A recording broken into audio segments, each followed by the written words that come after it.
The reverence and regard for the five elements in the Eastern cultures led to some very specific lifestyle choices for the citizens. Can you give us some specific examples of how that manifested itself for sleeping and eating and farming and parenting, and what are some specific examples of how they lived in sync with nature?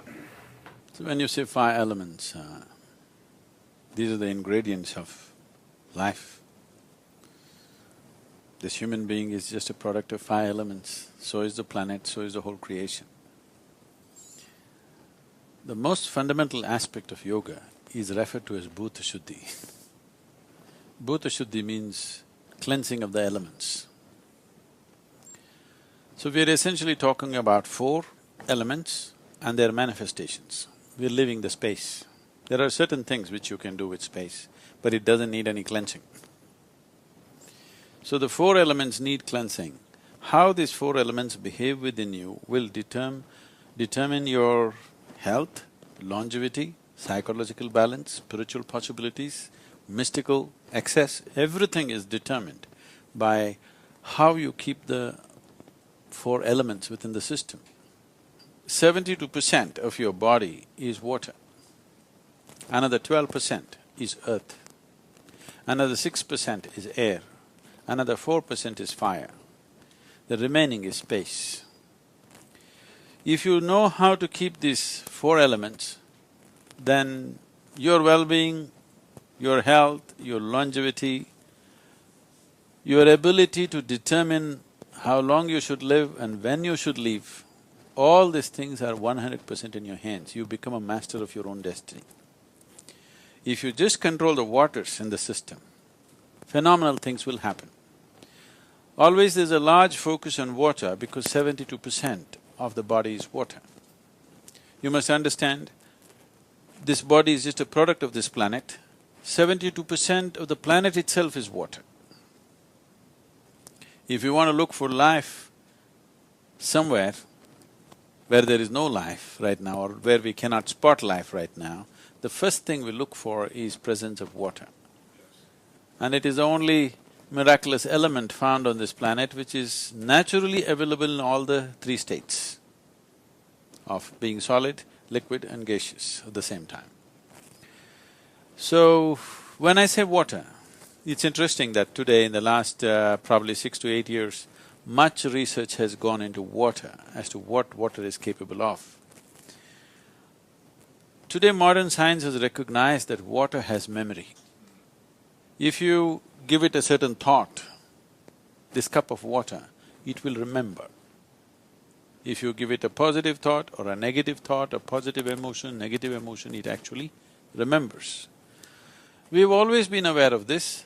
So, in the East, even today, even in cities if you come to homes, except those who've been Western educated, in all their homes, water is treated in a certain way.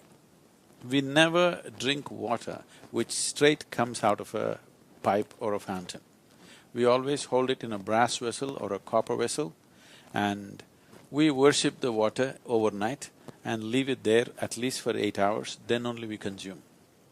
Today modern scientists are saying this, if water is pumped through the pipe, if it takes 50 turns, bends, let's say it's pure nice water, 50 bends if it is forcefully pumped through the pipe, 60% of it turns in a molecular way unpalatable to the human body. It becomes poisonous in some way. The chemical structure will not change, but the molecular structure will change. If you keep it there for about 20 to 40 minutes, it will undo itself. But straight from the pump if you drink, you are causing immense damage to the system. This is modern science. We have always known this, if you bring water, you must place it in one place, they will apply certain so-called sacred pastes and other things on the vessel, they will worship it, give the best thoughts to it, leave it there for some time and then only drink. Some British company has come up with this is called as a water imploder. We are trying to bring it to our farmers in India. This implodes water in a certain way and changes the molecular structure, then after that if you feel the water, it feels silky. You might have felt this. See, you feel the water in the stream, how it feels.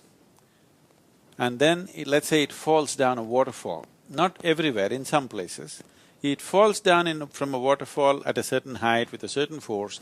After that, the same stream, you touch the water, it'll feel silky because water is imploding itself by falling with a certain force upon a rock or something. So this is done in a machine, and we find the growth rate of the plants will go up considerably. Almost 22% excess growth has been noticed with the same amount of water.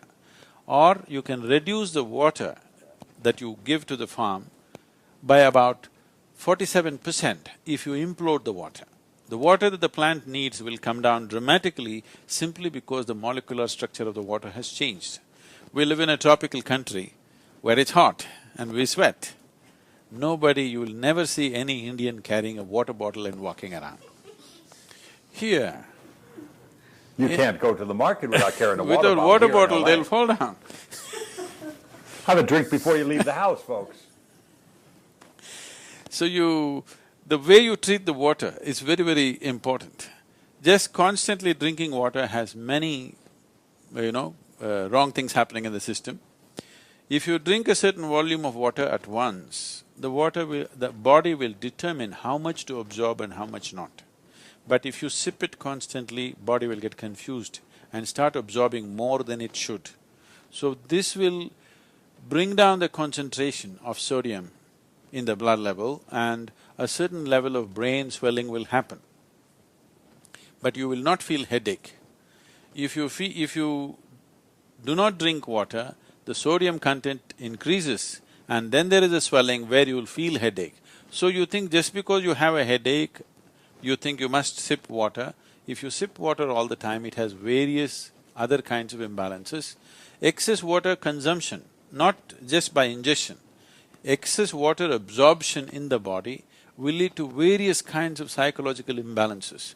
In yogic system, always there is a taboo on drinking water in between. If you drink water now, till you feel thirsty, you should not drink water. When you feel thirsty, you must wait for 15 to 20 minutes and then drink water. How much should you drink? Just to quench your thirst, another 10% more, just in case you are not feeling things out, 10% more than what you need and nothing more. Constantly drinking water in a country which is not even warm and sweaty. So, like this, our understanding of life is all becoming accumulated knowledge, not feeling life out, not knowing life from within. Life happens from within, all experience happens from within, but we want to cull the knowledge from outside. So treating the water in a certain way, around us and within us, this is all it is. The fundamental of yoga is just this, cleansing the four elements and treating these elements with a certain reverence and a certain way of approach, because now beyond doubt it is established that water has memory. If you treat it badly, it remembers and gets back at you. It gets into you and works from inside. Thank you so much.